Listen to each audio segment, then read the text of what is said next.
नमस्कार बंधुरा आमी शिबानी चले एसेছি नतून रेसिपि निये दारुण स्वादेर एकदम झरझरे चिंगड़ी माछेर पोलाव।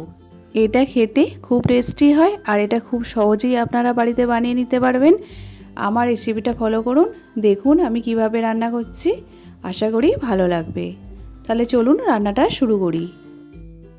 200 ग्राम चिंगड़ी माछ आमी नियेछि और माछटाके बेचे धुए परिष्कार करे नेब। लेजेर दिके एकदम खोलाटा आमी बाद देब ना और माथार दिकटा आमी एकदम बाद दिए देब। दिए पिठेर मध्य जे एकटा सुतोर अंश आछे सेटा किन्तु आमी बाद दिए परिष्कार करे नियेछि। एबार एर मध्य दिए देब नुन, सामान्य एकटु लंकार गुঁড়ো दिए देब। एखाने आमी कोनो हलुद व्यवहार करब ना, এই পোলাওটাতে সেই জন্য আমি হলুদ ব্যবহার করলাম না। নুন আর লঙ্কার গুঁড়ো দিয়ে একটু ভালো করে মাখিয়ে রেখে দেব। আমি এই বাটির এক বাটি বাসমতি চাল নিয়েছি। এর মাপ হলো 300 গ্রাম। চালটাকে পরিষ্কার করে ধুয়ে রেখেছি। এবার এর মধ্যে আমি জল দিয়ে ভিজিয়ে রাখবো। 20 মিনিট মতন আমি ভিজিয়ে রাখবো। আমি অল্প চাল নিয়েছি সেই জন্য 15 থেকে 20 মিনিট ভিজিয়ে রাখবো। এর বেশি কিন্তু ভিজিয়ে রাখবো না, তাহলে ভাতটা হওয়ার সময় কিন্তু ভেঙে যাবে। এবার গ্যাস অন করে কড়াই বসিয়ে দিয়েছি। কড়াইয়ের মধ্যে কিছুটা সাদা তেল দিয়ে দিলাম। তেলটা গরম হয়ে গেছে। এবার চিংড়ি মাছগুলো হালকা ভেজে নেব।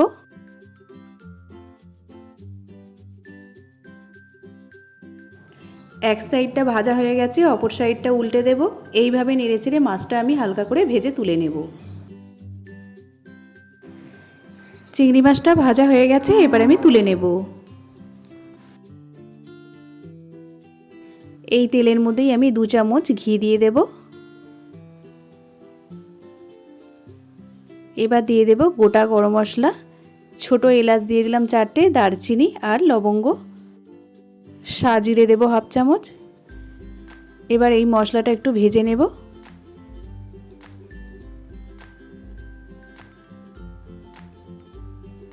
সুন্দর একটা গরম মশলার গন্ধ ছেড়েছে। এবার এর মধ্যে দিয়ে দেব পেঁয়াজ কুচি। পেঁয়াজ কুচিটা হালকা ভেজে নেব। এইভাবে নেড়েচেড়ে পেঁয়াজটা আমি ভেজে নেব।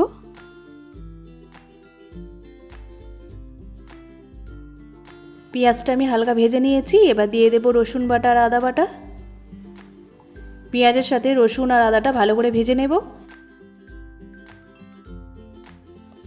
আদা রসুনটা আমার খুব সুন্দর করে ভাজা হয়ে গেছে আর রসুনের কাঁচা গন্ধটাও চলে গেছে। এবার এর মধ্যে দিয়ে দেব হাফ চামচ জিরে গুঁড়ো, হাফ চামচ ধনে গুঁড়ো, সামান্য একটু লঙ্কার গুঁড়ো দিয়ে দিলাম। গ্যাসের ফ্লেমটা কিন্তু আমি একদম কমিয়ে দিয়েছি। হাফ চামচ কাশ্মীরি রেড চিলি পাউডার দিয়ে দেব। সামান্য একটু জল দিয়ে দেব। দিয়ে মশলাটা একটু নেড়ে চেড়ে নেব। মশলাটা আমি ভালো করে মিশিয়ে নিলাম।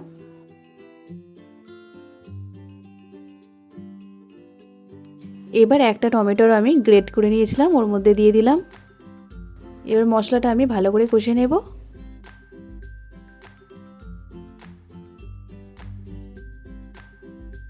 এবার এর মধ্যে দিয়ে দেব কাজু বাদাম, পরিমাণ মতো নুন দিয়ে দেব। এবার ভালো করে মিশিয়ে নেব। গ্যাসের আঁচটা কিন্তু একদম কমানো আছে।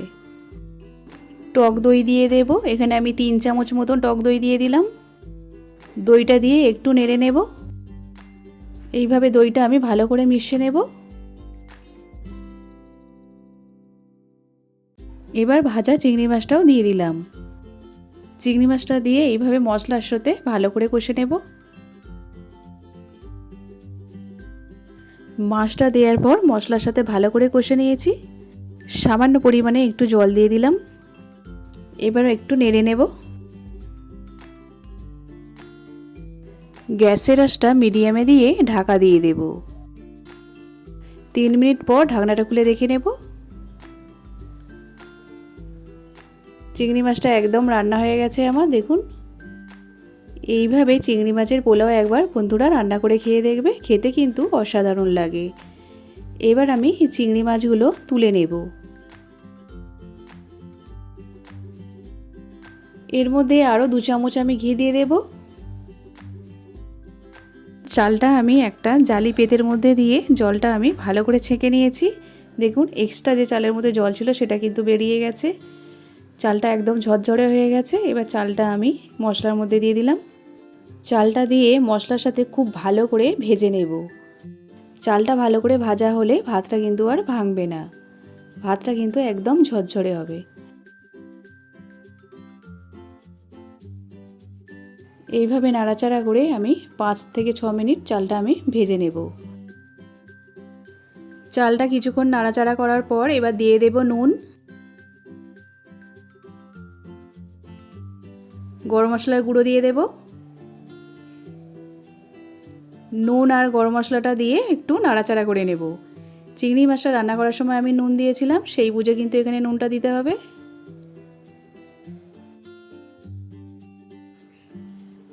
গরম জল দিয়ে দেব 2 বাটি। আমি এই বাটিটারই মাপ করে 1 বাটি চাল নিয়েছিলাম, আর এই বাটিটারই মাপ করে আমি 2 বাটি জল দিয়ে দেব। জলটা দেওয়ার পর চালটা খুব সুন্দর করে নেড়ে চেড়ে নেব। ঢাকা দিয়ে দিলাম। 4 মিনিট পর ঢাকনাটা খুলে নিলাম। গ্রেভির সমেত যে চিংড়ি মাছটা আমি তুলে রেখে দিয়েছিলাম সেই চিংড়ি মাছটা আমি দিয়ে দিলাম। চেরা কাঁচা লঙ্কা দিয়ে দিলাম। গোলাপ জল দিয়ে দিলাম 1 চা চামচ। কেওড়া জল দিয়ে দিলাম 1 চা চামচ। আমি এখানে 1 চামচ চিনি দিয়ে দিলাম, আপনারা চাইলে এখানে গুঁড়ো দিতে পারেন। ধনে পাতা কুচি উপরে ছড়িয়ে দিলাম। ধনে পাতাটা দেওয়ার পর ঢাকা দিয়ে এটা আমি দমে হতে দেব। 3 থেকে 4 মিনিট পর ঢাকনাটা খুলে নেব। খুব সুন্দর একটা গন্ধ বেরোচ্ছে। এবার চালটা নিচে উপর করে নাড়াচাড়া করে নেব। উপরের দিকটা নিচের দিকে, নিচের দিকটা উপরের দিকে করে নেব। এইভাবে নাড়াচাড়া করে নেব।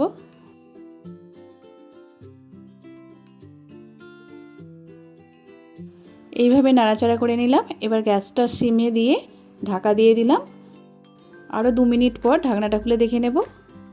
দেখুন এর মধ্যে এতটুকুনিও জল নেই, একদম ঝরঝরে হয়ে গেছে। চিংড়ি মাছের পোলাও আমার একদম রেডি হয়ে গেছে বন্ধুরা। দেখুন কত সুন্দর ঝরঝরে হয়েছে। ভিডিওটি ভালো লাগলে লাইক করবেন, শেয়ার করবেন আর সাবস্ক্রাইব করে দেবেন। নমস্কার।